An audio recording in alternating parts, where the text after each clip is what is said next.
Alright, it just snowed, and I thought, actually, this has nothing to do with it, but it's such a great time to educate the plants, you know? The plants, they just don't know enough.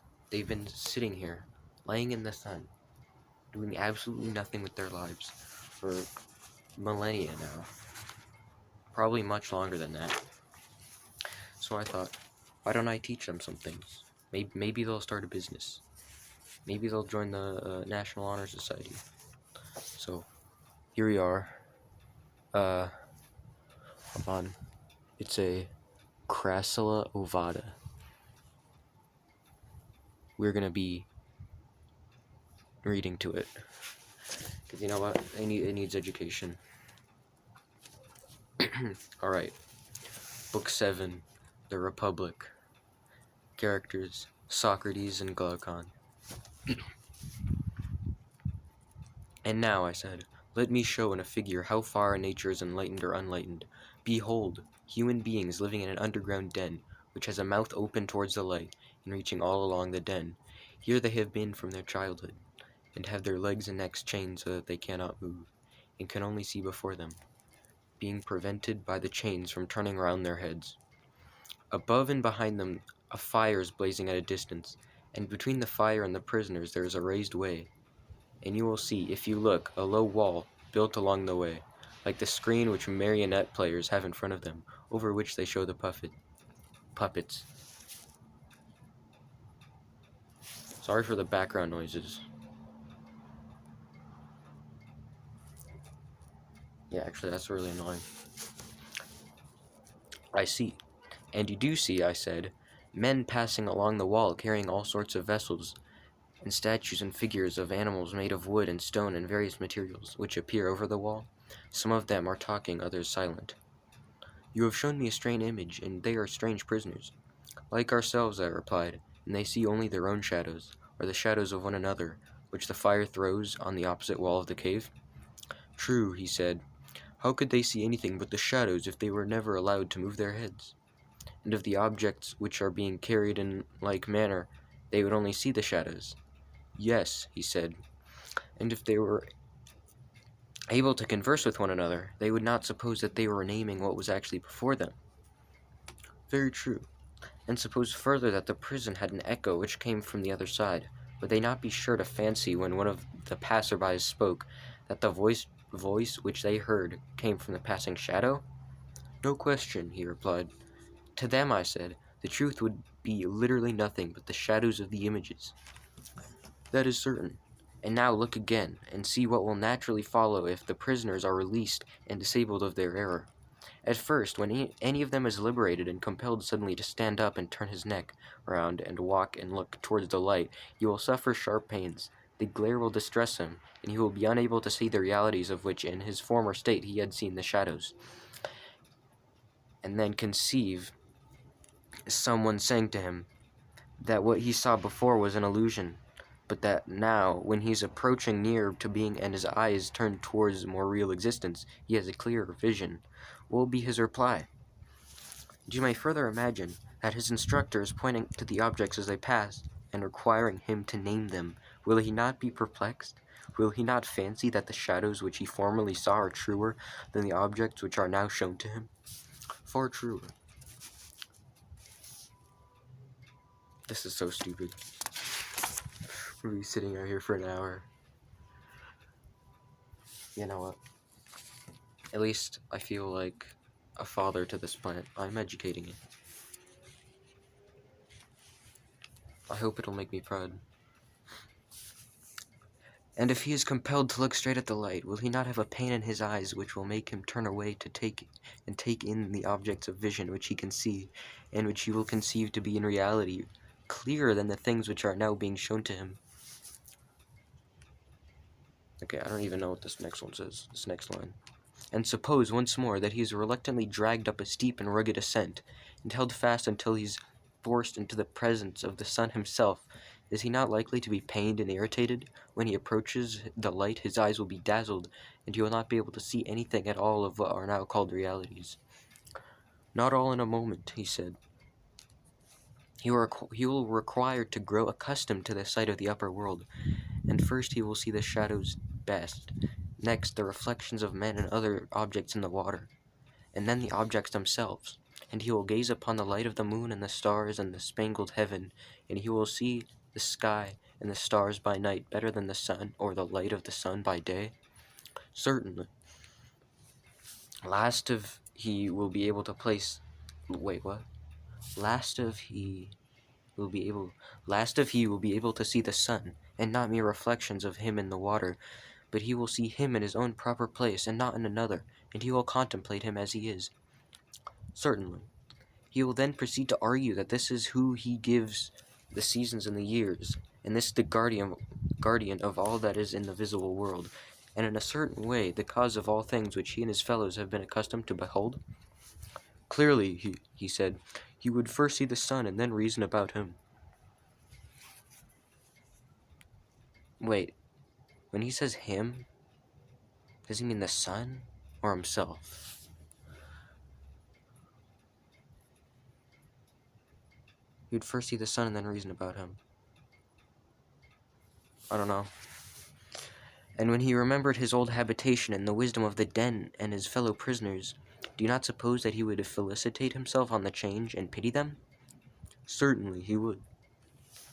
And if they were in the habit of conferring honors among themselves on those who were quickest to observe the passing shadows, and to remark which of them went before, and which followed after, and which were together, and who were therefore best able to draw conclusions as to the future, do you think that he would care for such honors and glories, or envy the possessors of them?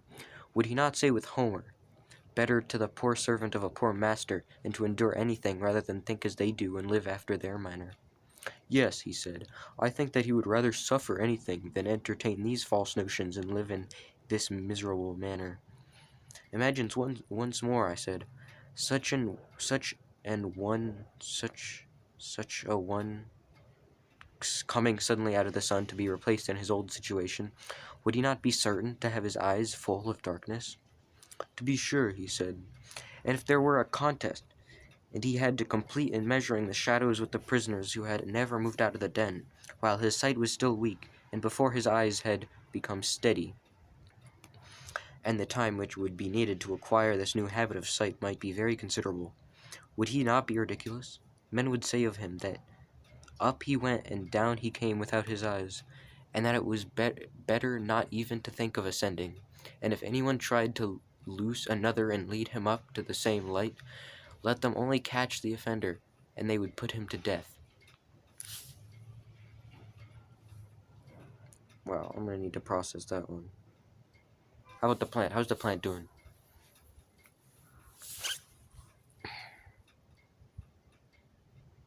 Okay. No question, he said. This entire allegory, I said, you may now append, dear Glaucon, to the previous argument.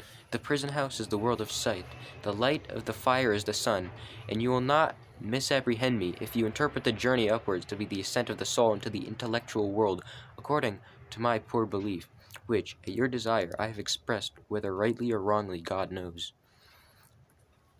But whether true or false, my opinion is that in the world of knowledge the idea of good appears last of all, and is seen only with an effort, and when seen is also inferred to be the universal author of all things beautiful and right, parent of light and of the Lord of light in this visible world, and the immediate source of reason and truth in the intellectual, and that this is the power upon which he who would act rationally, either in public or in private life, must have his eye fixed.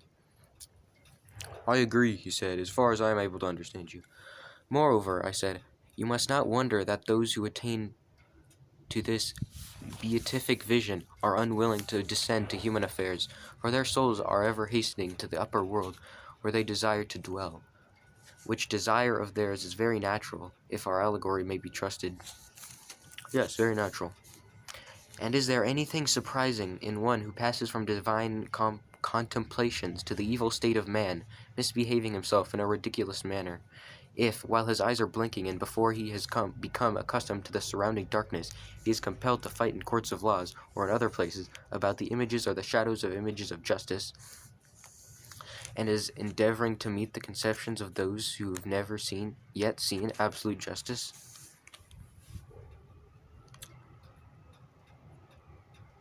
Oh my gosh.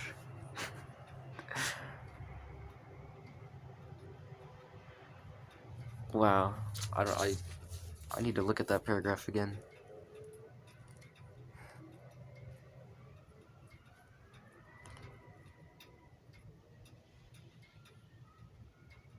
Okay.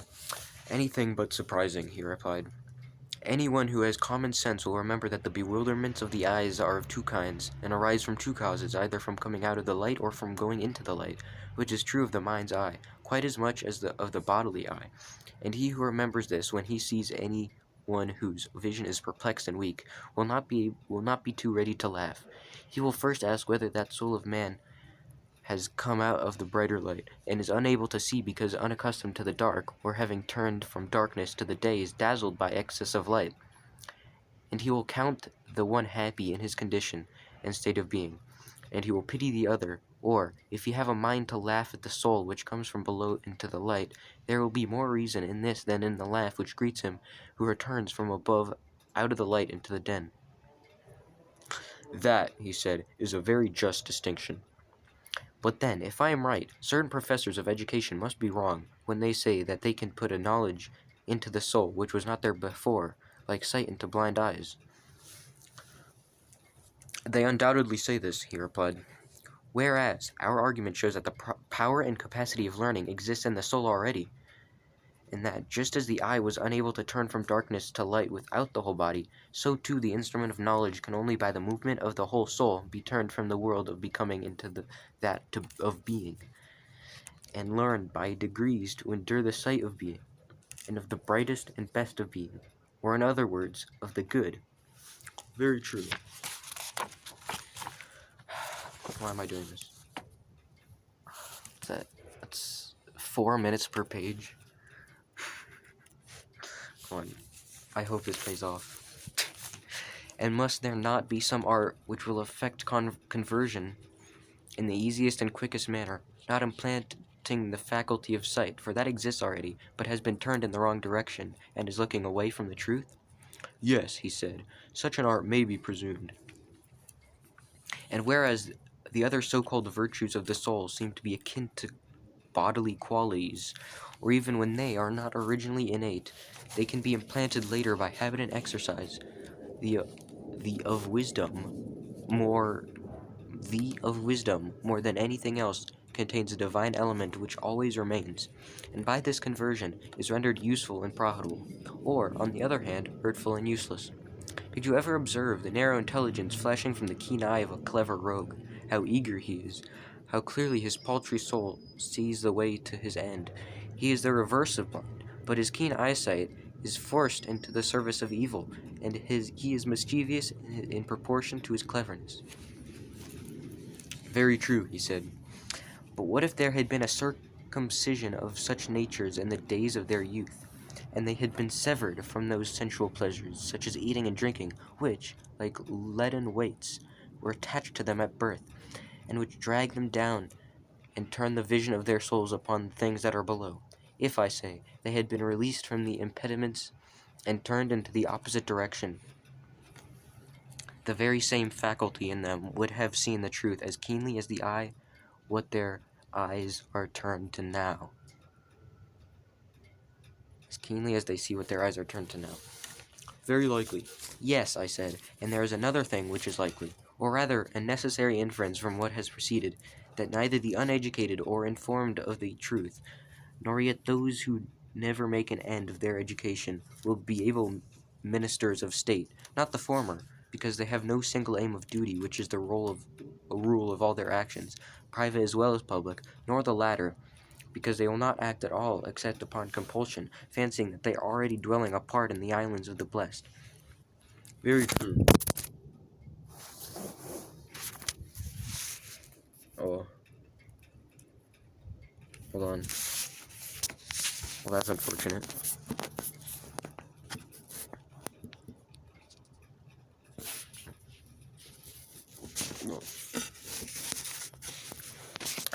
I'm sorry. I've have never taught a plant before. Very true, he replied. Then, I said, the business of us who are the founders of the state will be to compel the best minds to attain that knowledge, which we have already shown to be the greatest of all. They must continue to ascend until they arrive at the good, but when they have ascended and seen enough, we must not allow them to do as they do now. What do you mean? I mean that they remain in the upper world, but this must not be allowed, as they must be made to descend among the prisoners in the den, and partake of their labors and honors, whether they are worth having or not. But is this not unjust? He said. Ought we to give them a worse life, when they might have a better? You have again forgotten, my friend, I said, the intention of the legislator who did not aim at making any one class in the state happy above the rest. The happiness was to be in the whole state, and he held the citizens together by persuasion and necessity, making them benefactors of the state, and therefore benefactors of one another. To this end he created them, not to please themselves, but to be his instruments in binding up the state. True, he said, I had forgotten. Observe, Glaucon, that there will be no injustice in compelling our philosophers to have a care and providence of others. We shall explain to them that in other states, men of their class are not obliged to share in the toils of politics, and that this is reasonable, for they grow up at their own sweet will, and the government would rather not have them. Being self-taught, they cannot be expected to show any gratitude for culture which they have never received. But we have brought you into the world to be rulers of the hive, kings of yourselves and of other citizens, and have educated you far better and more perfectly than they have been educated, and you are better able to share in the double duty. Wherefore each of you, when his turn comes, must go down into the general underground abode and get the habit of seeing in the dark. Yeah, okay. When you have acquired the habit, you will see 10,000 times better than the inhabitants of the den, and you will know what the several images are, and what they represent, because you have seen the beautiful and just and good in their truth.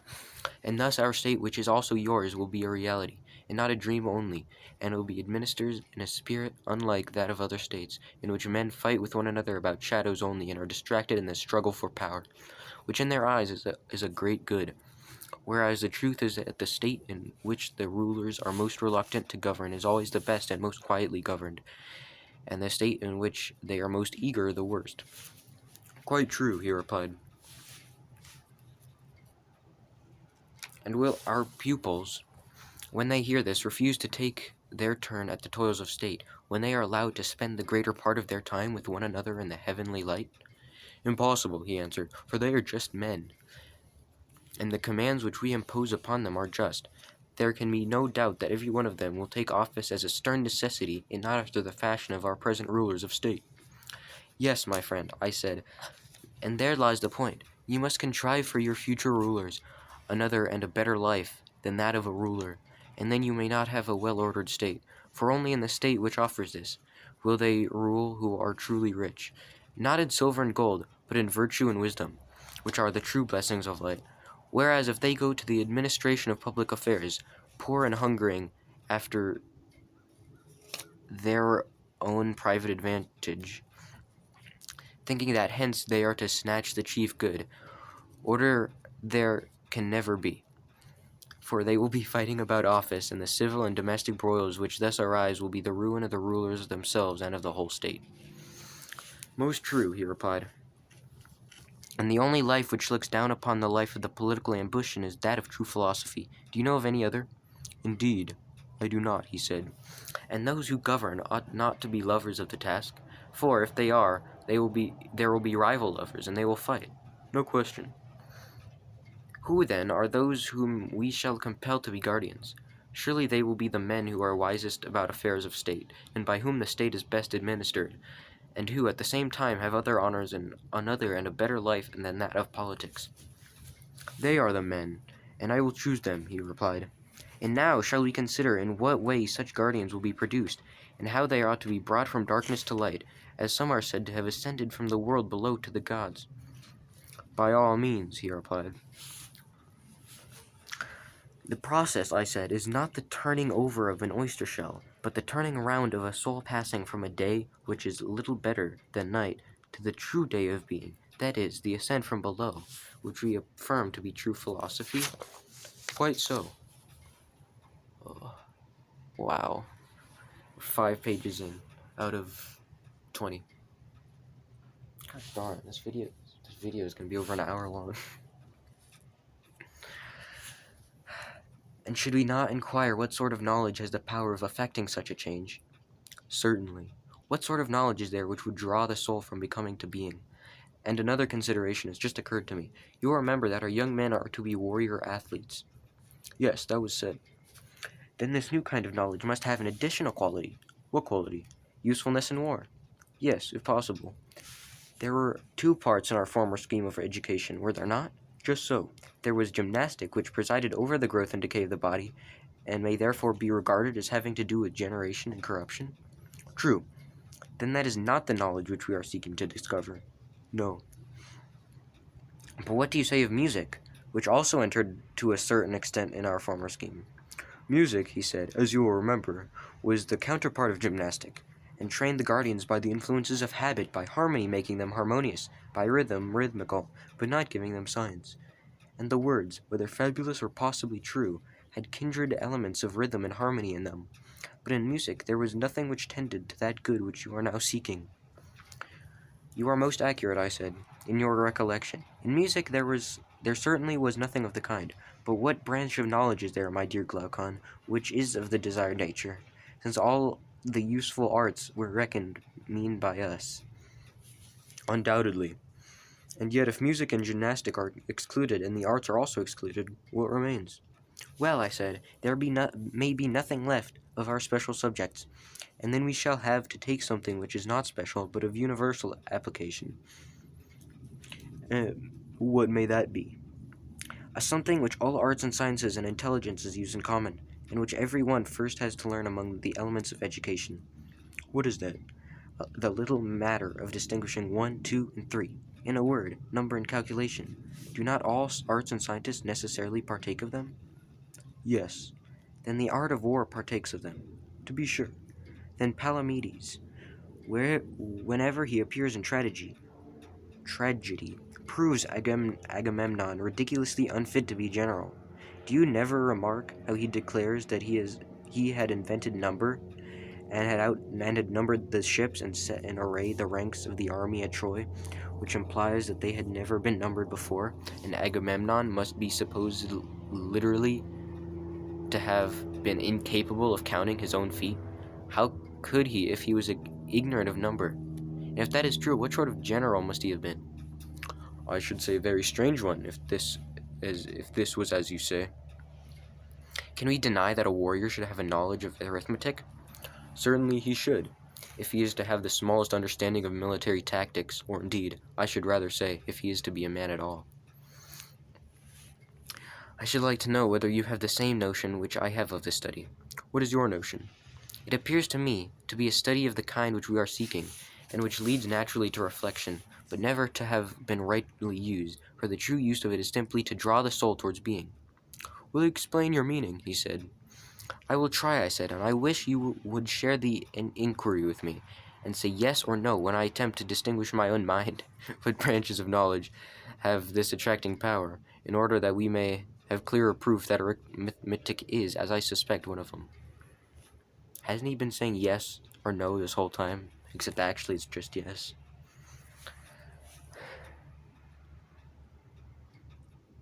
Yeah. Okay. Explain, he said. I mean to say that objects of sense are of 2 kinds. Some of them do not invite thought because the sense is an adequate judge of them, while in the case of other objects, sense is so untrustworthy that further inquiry is imperatively demanded. You are clearly referring, he said, to the manner in which the senses are imposed upon by distance, and by painting in shade and light and shade. No, I said, that is not at all my meaning. Then what is your meaning? When speaking of uninviting objects, I mean those which do not pass from one sensation to the opposite. Inviting objects are those which do. In this latter case, the sense coming upon the object, whether at a distance or near, gives no more vivid idea of anything in particular than of its opposite. An illustration will make my meaning clearer. Here are 3 fingers, a little finger, a second finger, and a middle finger. You may suppose that they are seen quite close, and here comes the point. What is it?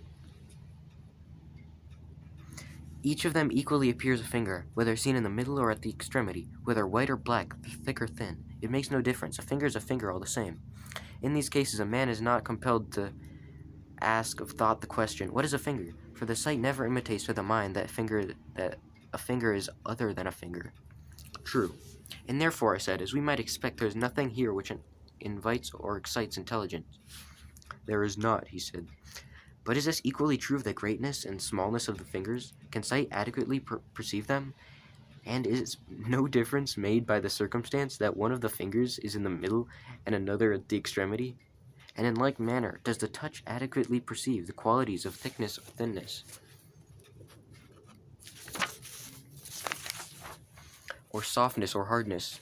And so of the other senses, do they give perfect intimations of such matters?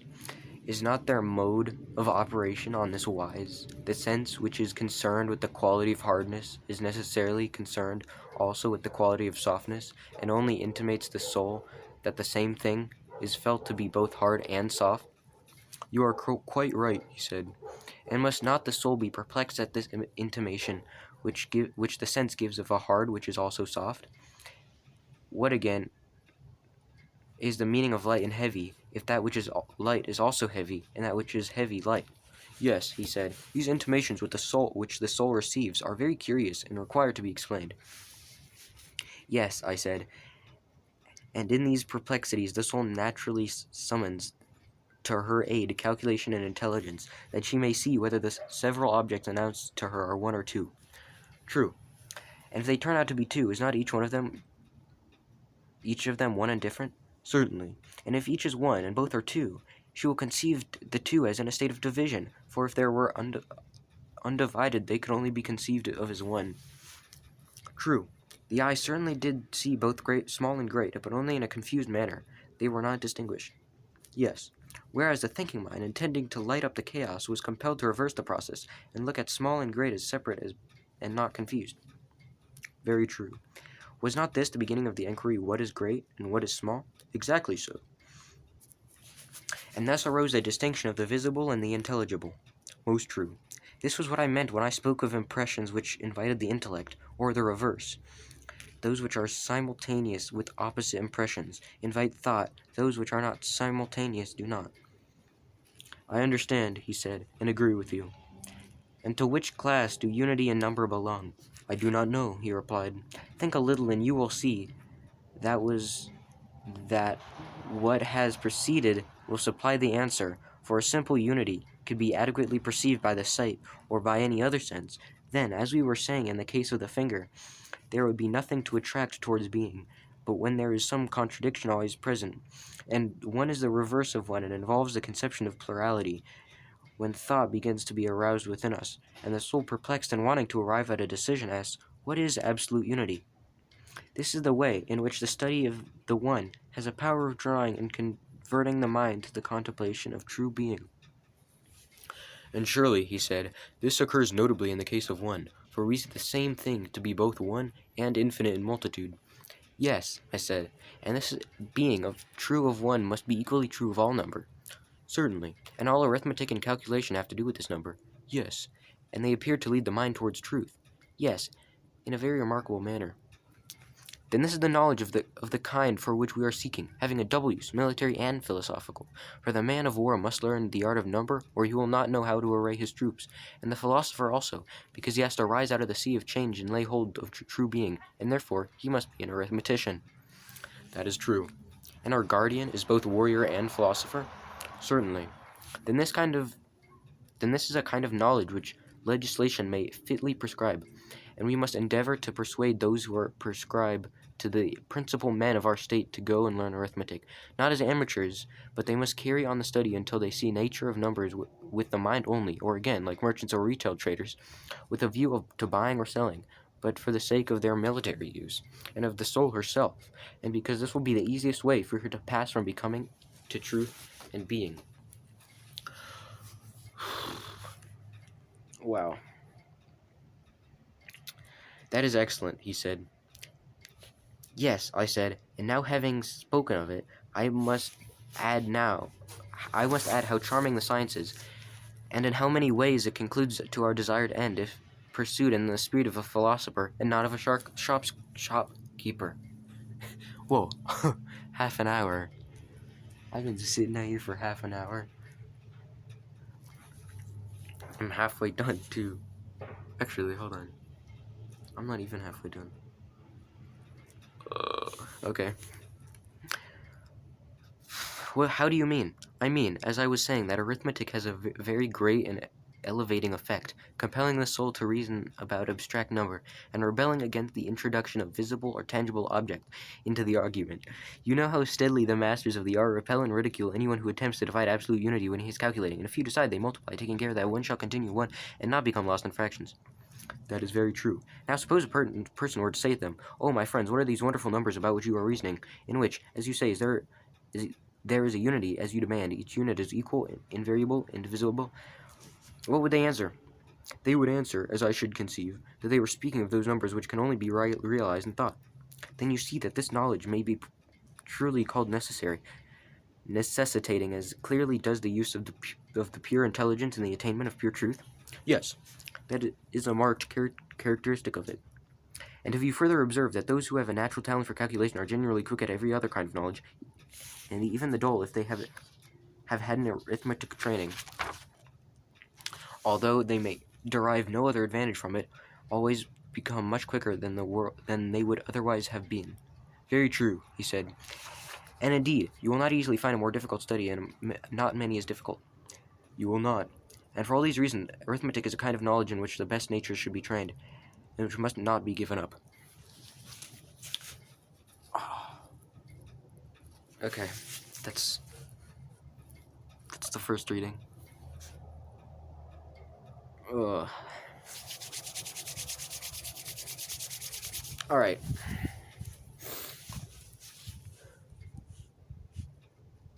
Dude. Okay. I stopped recording at the end of the first reading on accident, so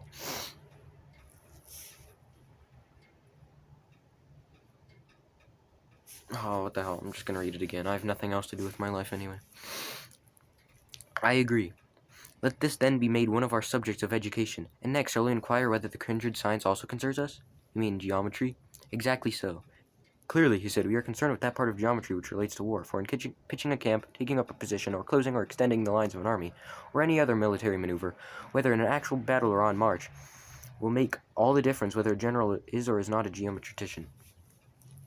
Yes, I said, but for that purpose, a very little of either geometry or calculation will be enough. The question relates rather to the greater and more advanced part of geometry, whether that tends in any degree to make more the vision of the idea of good, as thither, as I was saying, all things which compel the soul to turn her gaze towards that place, where is the full perfection of being, which she ought, by all means, to behold. True, he said. Then if geometry compels us to view being as it concerns us, if becoming only it does not concern us, yes, that is what we assert.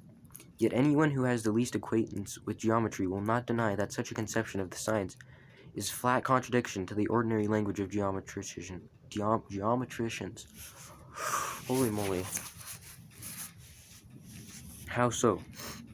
They have in view practice only, and are always speaking in a narrow and ridiculous manner, of squaring and extending and applying and the like. They confuse the necessities of geometry with those of daily life, whereas knowledge is the real object of the whole science. Certainly, he said. Then must not a further admission be made? What admission? That the knowledge at which geometry aims is knowledge of the eternal, and not of aught perishing and transient. That, he replied, may be readily allowed, and is true. Then, my noble friend, geometry will draw the soul towards truth, and create the spirit of philosophy, and raise up that which is now unhappily allowed to fall down. Nothing will be more likely to have such an effect. Then nothing should be more sternly laid down than the inhabitants of your fair city should by all means learn geometry. Moreover, the science has indirect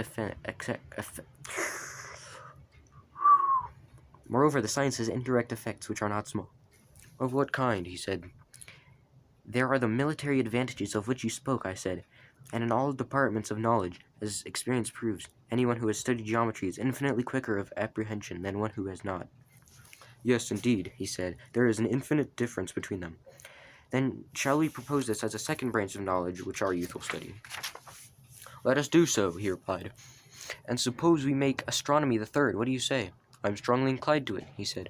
The observation of the seasons and of months and years is as essential to the general as it is to the farmer or sailor.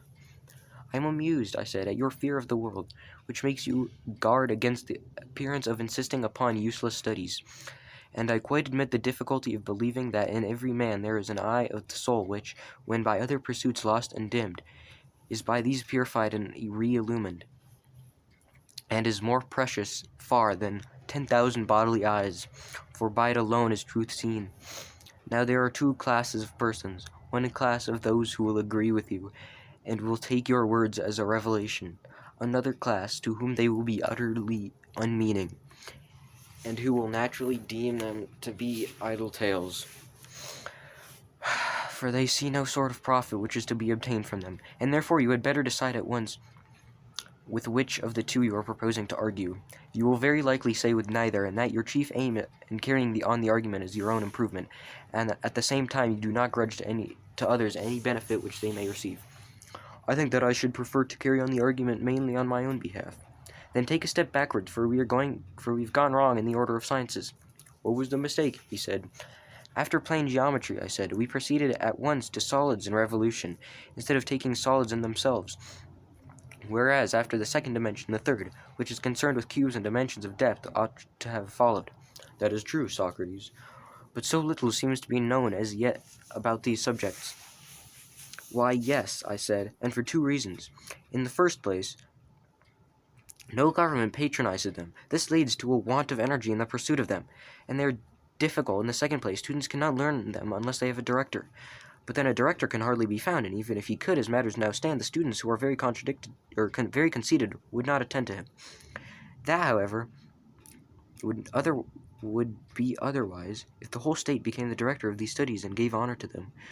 Then disciples would want to come, and there would be continuous and earnest search, and discoveries would be made, since even now, regarded as they are by the world, and maimed of their fair proportions, and although none of their votaries can tell the use of them, still these studies force their way by their natural charm, and very likely, if they...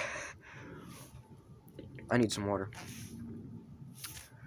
If they had the help of the state, they would someday emerge into light. I'm gonna get some water real quick. I'm thirsting. Alright. Yes, he said, there is a remarkable charm in them, but I do not clearly understand the change in the order. First you began with the geometry of plane surfaces? Yes, I said. Then you placed astronomy next, and then you made a step backward? Yes, and I've delayed you by my hurry. The ludicrous state of solid geometry, which in natural order should have followed, maybe pass over this branch and go on to astronomy, or motion of solids. True, he said. Then assuming... Oh, shoot, I switched voices. Hold on. True, he said. Then assuming that the science now omitted would come into existence, if encouraged by the state, let us go on to astronomy, which would be fourth. The right order, he replied. And now, Socrates, as you rebuked the vulgar manner in which I praised astronomy before, my praise shall be given in your own spirit. For everyone, as I think, must see that astronomy compels the soul to look upwards and lead us from this world to another. Everyone but myself, I said. To everyone else this may be clear, but not to me. And what then would you say? I should rather say that those who elevate astronomy into philosophy appear to me to make us look downwards and not upwards. What do you mean? He said. You, I replied, have in your mind a truly sublime conception of our knowledge of the things above, and I dare say that if a person were to throw his head back and study the fretted ceiling, you would still think that his mind was the percipient, and not his eyes. And you are very likely right, and I may be a simpleton, but in my opinion, that knowledge only which is of being and of the unseen can make the soul look upwards, and whether a man gasps at the heavens or blinks at the ground, seeking to learn some particular of sense, I would deny that he can learn, for nothing of that sort is matter of science. His soul is looking downwards, not upwards, whether his way to knowledge is by water or by land, whether he floats or only lies on his back. I acknowledge, he said, the justice of your rebuke. Still, I should like to ascertain how astronomy can be learned in any manner more conductive than to the knowledge of we are speaking.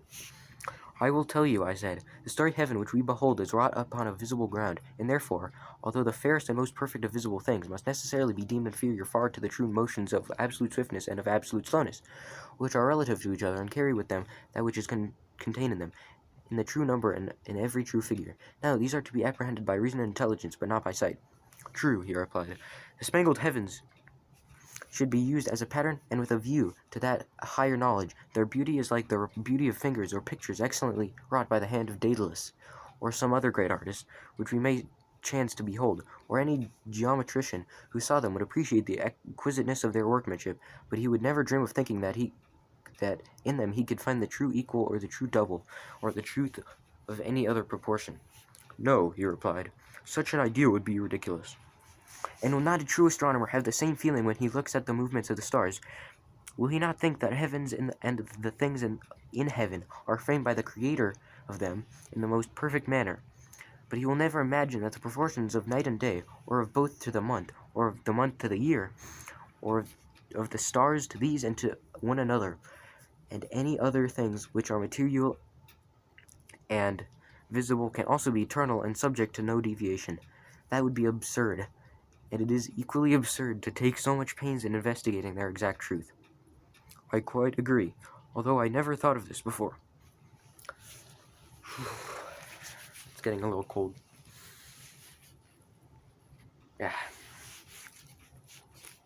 Then I said, in astronomy, as in geometry, we should employ problems, and let the heavens alone if we would approach the subject in the right way, and so make the natural gift of reason to be of any real use. That, he said, is a work infinitely beyond our present astronomers. Yes, I said, and there are many other things which must also have a similar extension given to them, if our legislation is to be of any value. But can you tell me of any other suitable study? No, he said, not without thinking. Motion, I said, has many forms, and not one only. Two of them are obvious enough even to wits no better than ours. And there are others, as I imagine, which may be left to wiser persons. I'm sorry, I'm reading so inconsistently. I'm trying though. I'm trying to read fast for a few reasons. But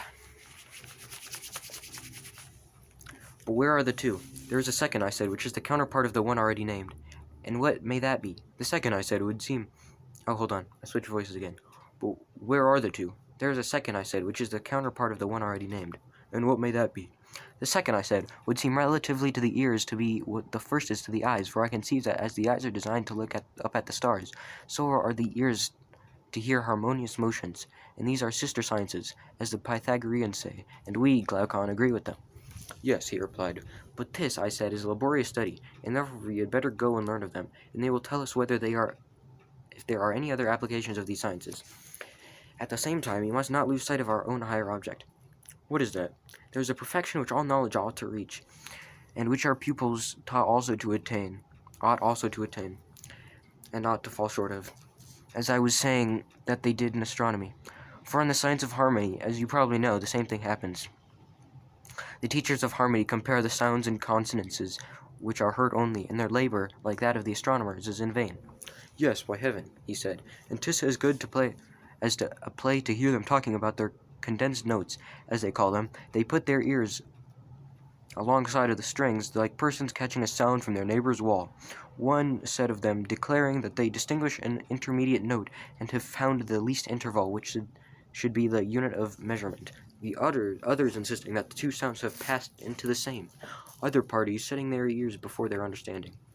You mean, I said, those gentlemen who tease and torture the strings and rack them on pegs of instrument, might carry on the metaphor and speak after their manner of the blows which the plectrum gives.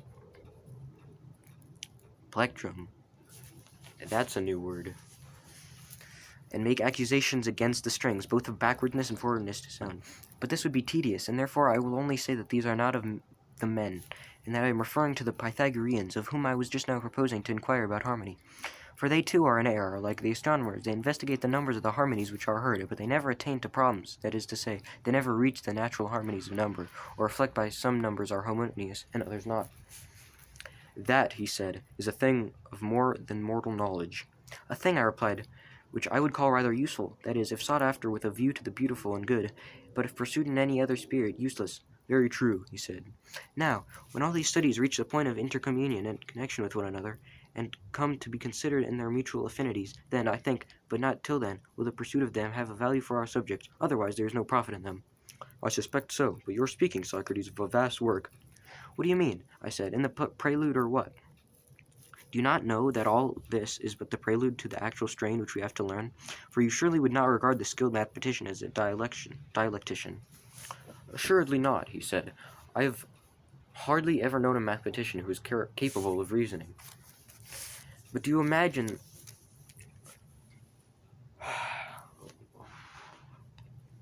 Boy, this is tearing me apart.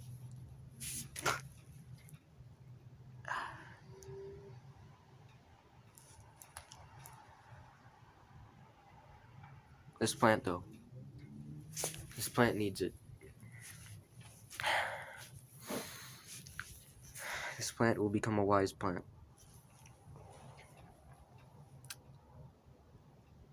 I wonder what I should name it. I don't have a name for it. Yeah, I need a name for this plant.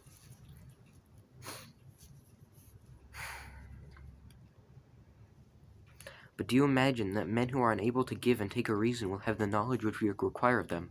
Neither can this be supposed. And so, Glaucon, I said, we have at last arrived at the hymn of dialectic. That is that strain which is of the intellect only, but which the faculty of sight will nevertheless be found to imitate. For sight, as you may remember, was imagined by us after a while to behold the real animals and stars, and last of all the sun himself. And so with dialectic, when a person starts on the discovery of the absolute by the light of reason only, and without any assistance of sense, and perseveres until by pure intelligence he arrives at the perception of the absolute good, he at last finds himself at the end of the intellectual world, as in the case of sight at the end of the visible. Exactly, he said. Then this is the progress which you call dialectic. True. But the release of the prisoners from chains, and their translation from the shadows to the images and to the light, and the ascent from the underground den to the sun, while in his presence they are vainly trying to look on animals and plants and the light of the sun, but are able to perceive even with their weak eyes the images in the water, which are divine, and are the shadows of true existence, not shadows of images cast by light of fire, which compared with the sun is only an image. This power of elevating the highest principle in the soul to the contemplation of that which is best in existence, with which we may compare the raising of that faculty which is the very light of the body to the sight of that which is the brightest in the material and visible world. This power is given, as I was saying, by all that study and pursuit of the arts which has been described. I agree in what you are saying, he replied, which may be hard to believe, yet, from another point of view, is harder still to deny. This, however, is not a theme to be treated in passing only, but will have to be discussed again and again. And so, whether our conclusion be true or false, let us assume this, and proceed at once from the prelude or preamble to the chief strain, and describe that in like manner. Say, then, what is the nature, and what are the divisions of dialectic, and what are the paths which lead thither? For these paths will also lead to our final rest. Dear Glaucon, I said, you will not be able to follow me here, though I would do my best, and you should behold not an image only but the absolute truth, according to my notion. Whether that what I told you would or would not have been a reality, I cannot venture to say, but you would have seen something like reality, of that I am confident. Doubtless, he replied.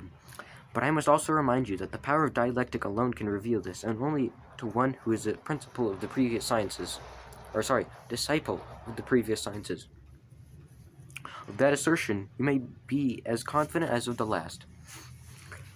And assuredly, no one will argue that there is any other method of comprehending by any regular process all true existence, or of ascertaining what each thing is in its own nature, for the arts in general are concerned with the desires or opinions of men, or are cultivated with a view to production and construction, or for the preservation of such productions and constructions, and as to the mathematical sciences which, as we were saying, have some apprehension of true being, geometry and the like, they can only dream about being, but can never behold the waking reality so long as they leave the hypotheses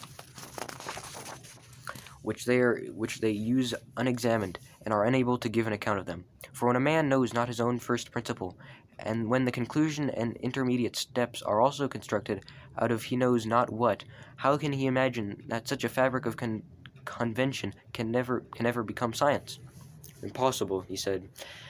Then dialectic, and dialectic alone goes directly to the first principle, and is the only science which does away with hypotheses in order to make her ground secure. The eye of the soul, which is literally buried in an outline just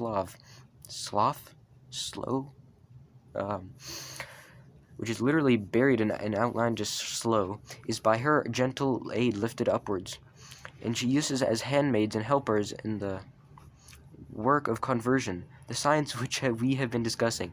Custom terms them sign.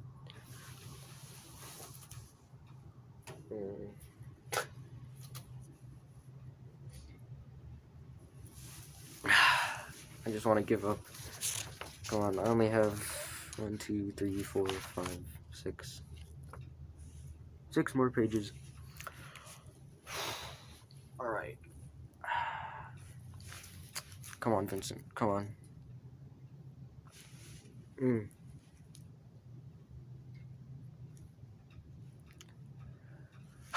Sorry.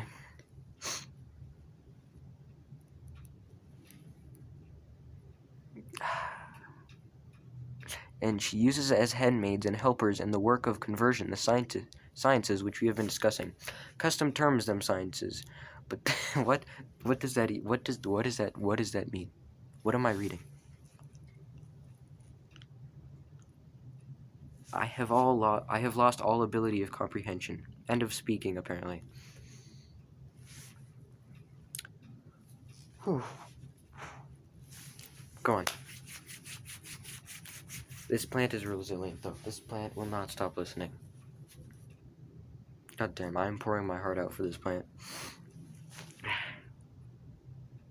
Yeah, okay. Custom terms them sciences, but they ought to have some other name, implying greater clearness than opinion and less clearness than science.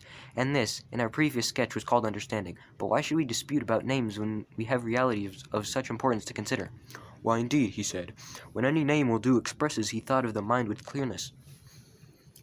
At any rate, we are satisfied, as before, to have 4 divisions, 2 for intellect and 2 for opinion, and to call the first division science, the second understanding, the third belief, and the fourth perception of shadows, opinion being concerned with becoming, and intellect with being, and so to make a proportion. As being is to becoming, so is pure intellect to opinion. And as intellect is to opinion, so is science to belief, and as understanding to the perception of shadows. But let us defer the further correlation and subdivision of the subjects of opinion and of intellect, for it will be a long inquiry, many times longer than this has been. Why am I recording anyway? Like, I could just, record my voice and then put a still image. You know, it's gonna have a nice change in shadows, right? I'm recording this over an actual hour. Oh, what the hell? Okay. As far as I understand, he said, I agree. And do you also agree, I said, in describing the dialectician as one who attains a conception of the essence of each thing, and he who does not possess and is therefore unable to impart this conception, in whatever degree he fails, may in that degree also be said to fail in intelligence. We admit so much. Yes, he said, how can I deny it? And you would say the same of the conception of the good.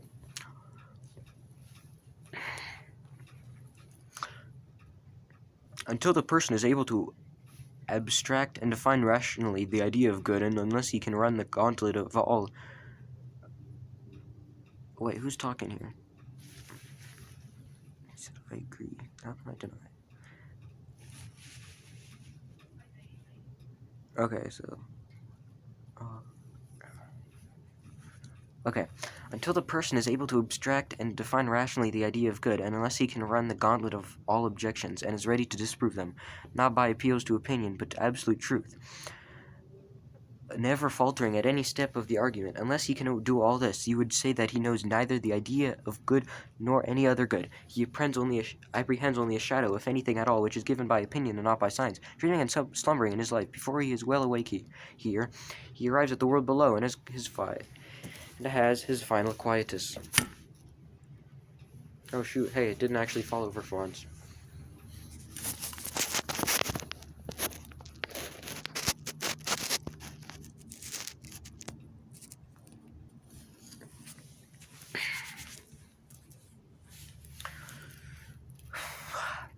And all that I should most certainly agree with you. And surely you would not have the children of your ideal state, whom you are nurturing and educating, if the ideal ever becomes a reality. You would not allow the future rulers to be like posts, having no reason in them, and yet to be set in authority over the highest matters. Certainly not. Then you'll make a law that they shall have such an education as will be able to attain the greatest skill in asking and answering questions. Yes, he said, you and I together will make it. Dialectic, then, is you... I'm sorry, I need to get this done. This is going to be like an hour long. Alright, no more pausing. I need to get this done. Dialectic, then, as you will agree, is the coping stone of the sciences, and is set over them. No other science can be placed higher. The nature of knowledge can no further go. I agree, he said. But to whom which we are to assign these studies, and in what way are they to be assigned, or which questions remain to be considered? Yes, clearly. You remember, I said, how the rulers were chosen before. Certainly, he said. The same natures must still be chosen, and the preference again given to the surest and bravest, and, if possible, to the fairest. And having noble and generous tempers, they should also have the natural gifts which will... Oh my gosh. How am I running out of battery?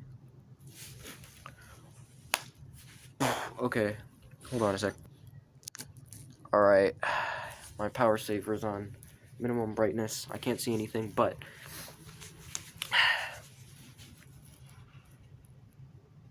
The same natures must still be chosen, and the preference again given to the surest and bravest, and, if possible, to the fairest. And having noble and generous tempers, they should also have the natural gifts which facilitate their education. And what are these? Such gifts as keenness and ready of powers of acquisition, for the mind more often faints from the severity of study than from the severity of gymnastics. The toil is more entirely the mind's own, is not shared with the body. Very true, he replied. Further, he of whom we are in search should have a good memory, and be an unwearied solid man who is a lover of labor in any line, or he will never be able to endure the great amount of bodily exercise, and to go through all the intellectual discipline and study which we require of him. Surely, he said, he must have natural gifts. The mistake at present is that those who study philosophy have no vocation, and this, as I was before saying, is the reason why she has fallen into disrepute. Her true sons should take her by hand and not bastards. What do you mean? In her place, the votary should not have a lame or halting industry. I mean that he should not be half industrious as half idle, and half industrious and half idle. As, for example, when a man is a lover of gymnastic and hunting, and all the other bodily exercises, but a hater rather than a lover of the labor of learning or listening or inquiring, or the occupation which he devotes himself may be of an opposite kind, and he may have the other sort of lameness. Certainly, he said. And as to truth, I said, is not a soul equally to be deemed halt and lame which hates voluntary falsehood and is extremely indignant at herself and others when they tell lies, but is patient of involuntary falsehood and does not mind wallowing like a swinish beast in the mire of ignorance? What did I just say? Mire of ignorance, and has no shame of being detected? To be sure. And again, in respect of temperance, courage, magnificence, and every other virtue, should we not carefully distinguish between the true son and the bastard? For where there is no discernment of such qualities, states and individuals consciously err, and the state makes a ruler, and the individual a friend, of one who, being defective in some part of virtue, is a figure lame or a bastard. That is very true, he said. All these things, then, will have to be carefully considered by us, and if only those whom we introduce to this vast system of education and training are sound in body and mind, justice herself will have nothing to say against us, and we shall be the saviors of the Constitution and of the state. But if our pupils of men of another stamp, the reverse will happen, and we shall pour a still greater flood of ridicule on philosophy than she has to endure at present. That would not be credible. Certainly not, I said, and yet perhaps thus turning jest?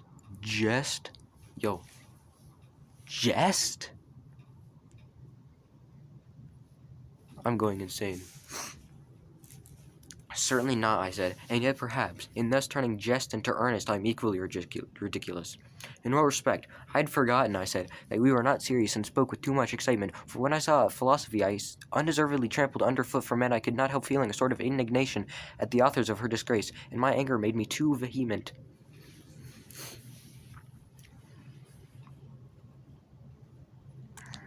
Indeed, I was listening and did not think so, but I, who am the speaker, felt that I was. And now let me remind you that, although in our former selection we chose old men, we must not do so in this. Solon was under a delusion when he said that a man, when he grows old, may learn many things, for he can no more learn much that he can run much. Youth is the time for any extraordinary toil.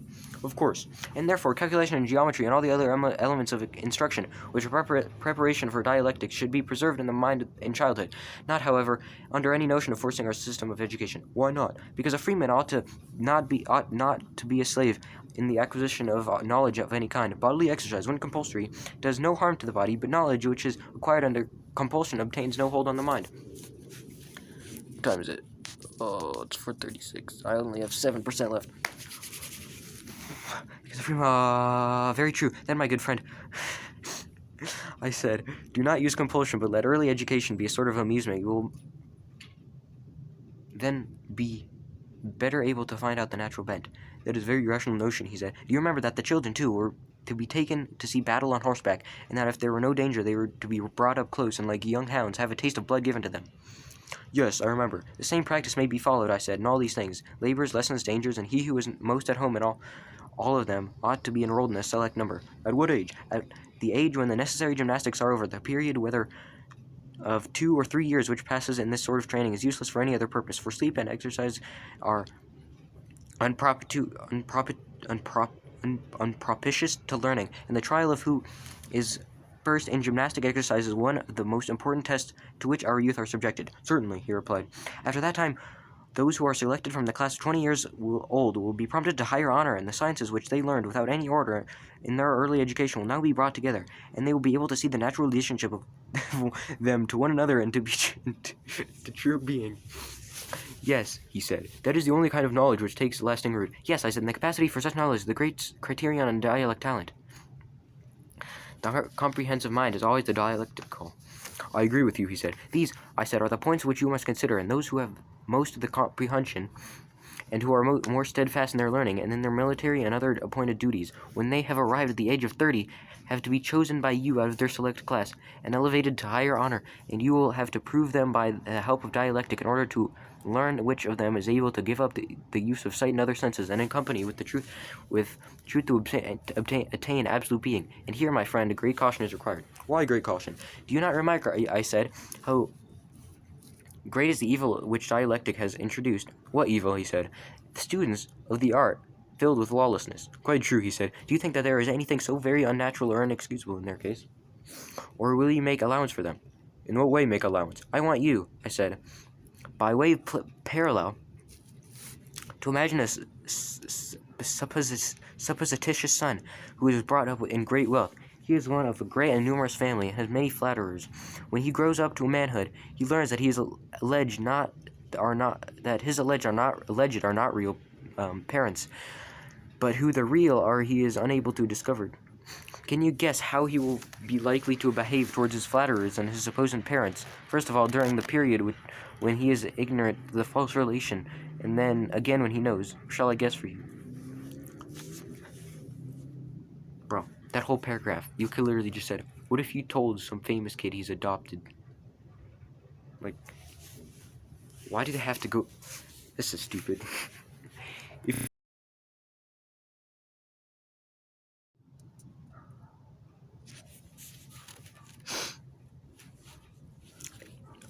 I'm gonna cry.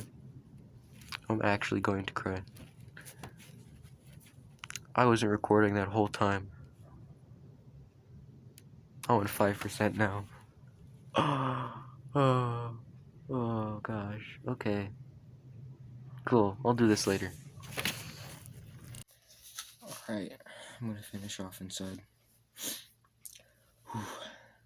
If you please.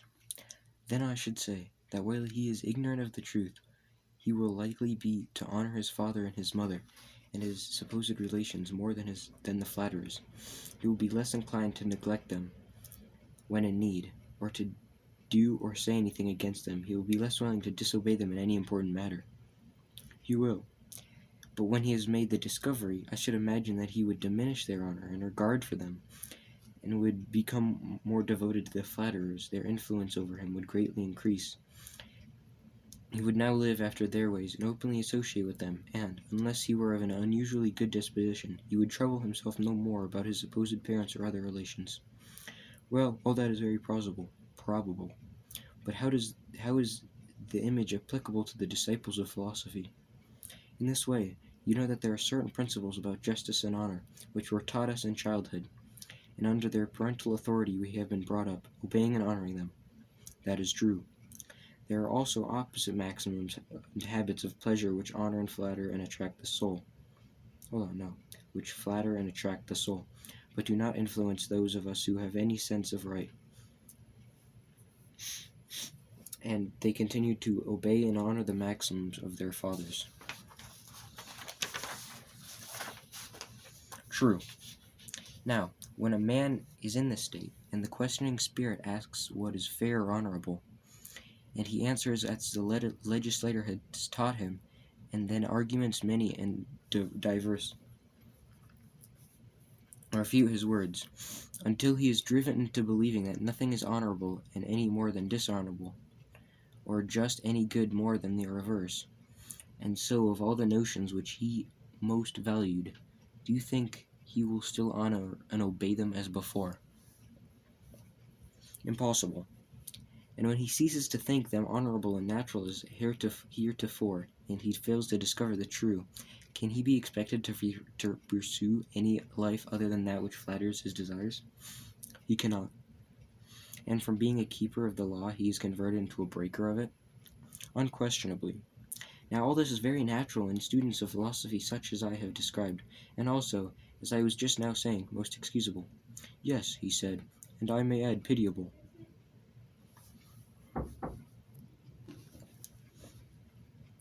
Therefore, that your feelings may be moved to pity about our citizens, who are now 30 years of age, every care must be taken in introducing them to dialectic.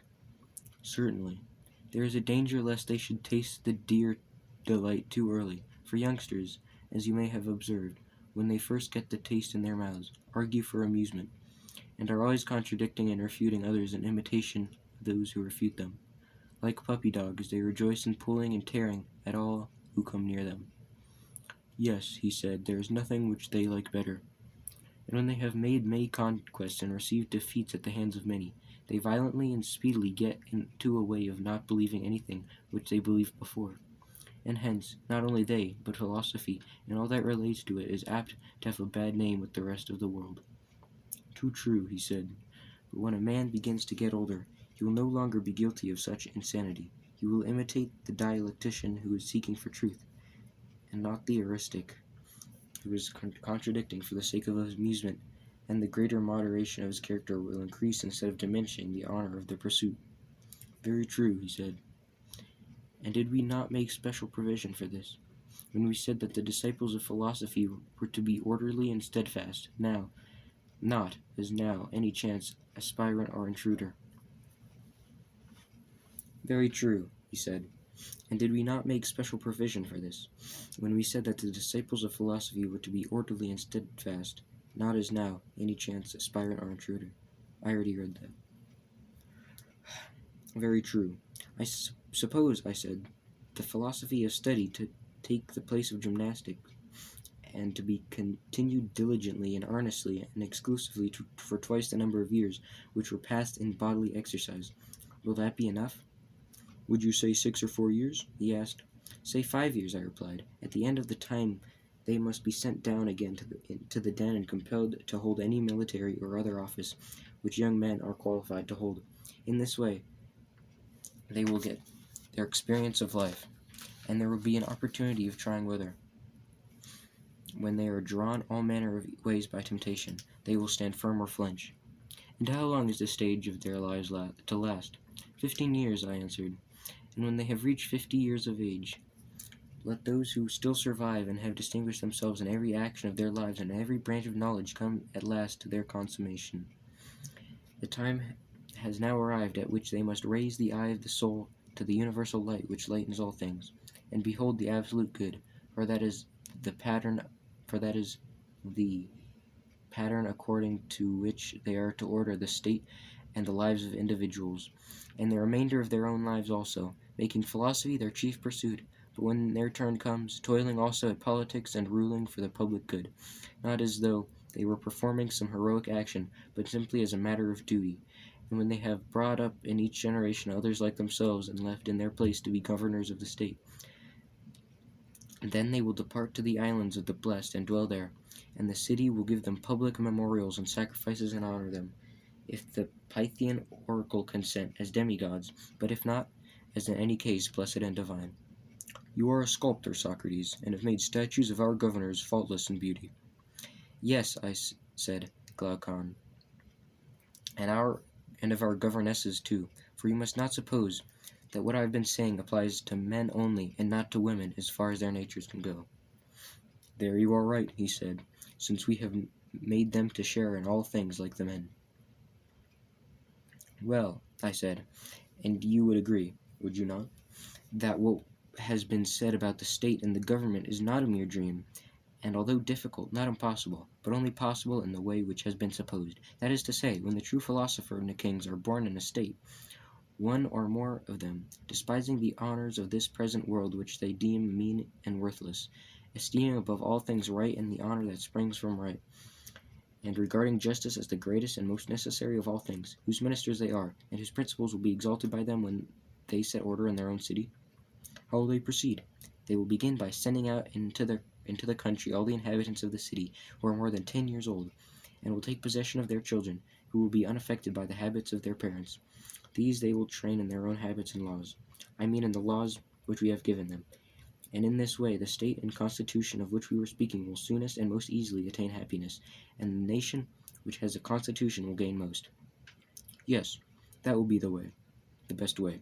And I think, Socrates, that you have very well described how, if ever, such a constitution might come into being. Enough, then, of this perfect state, and of the man who bears its image. There is no difficulty in seeing how we shall describe him. There is no difficulty, he replied, and I agree with you in thinking that nothing more need be said. Nothing more need be read, is what I should say.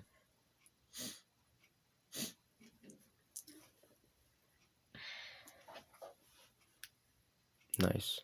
I think we taught this plant well.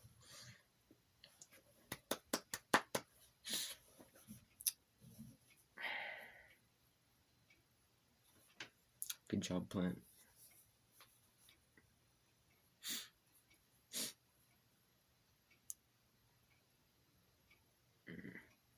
Okay.